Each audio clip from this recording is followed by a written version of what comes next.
Taste the Daily. AIADMK சார்பில் மாநிலங்களவை உறுப்பினர் பதவிக்கு வேட்பாளர்கள் அறிவிக்கப்பட்டுள்ளனர். அவர்களின் பின்னணி குறித்து இப்போது பார்ப்போம். மாநிலங்களவை தேர்தலில் போட்டியிடும் இன்பதுரை திருநெல்வேலி மாவட்டம் திசையின் விளை நாவலாடி கிராமத்தில் பிறந்து வழக்கறிஞர் பட்டம் பெற்று உயர்நீதிமன்றம் உச்சநீதிமன்றங்களில் மூத்த வழக்கறிஞராகவும் கழக வழக்கறிஞர் பிரிவு மாநில செயலாளராகவும் செயல்பட்டு வருகிறார். மேலும் கடந்த 2011-16 ஆண்டு ராதாபுரம் அதிமுக சட்டமன்ற உறுப்பினராகவும் இருந்துள்ளார்.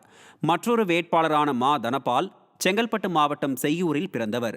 முனைவர் பட்டம் பெற்று வழக்கறிஞராக செயல்பட்டவர். 1991-96 ஆண்டு புரட்சித் தலைவி அம்மா ஆட்சியில் சட்டமன்ற உறுப்பினராகவும் செங்கல்பட்டு கிழக்கு மாவட்ட அம்மா பேரவை செயலாளராகவும் இருந்துள்ளார். தொடர்ந்து 2001 முதல் 2006 வரையில் காஞ்சிபுரம் மாவட்ட ஊராட்சி குழு தலைவராகவும் 2011 முதல் 2016 வரையில் மாவட்ட ஊராட்சி குழு உறுப்பினராகவும் இருந்துள்ளார். தற்போது மாவட்ட அவைத் தலைவராக உள்ளார்.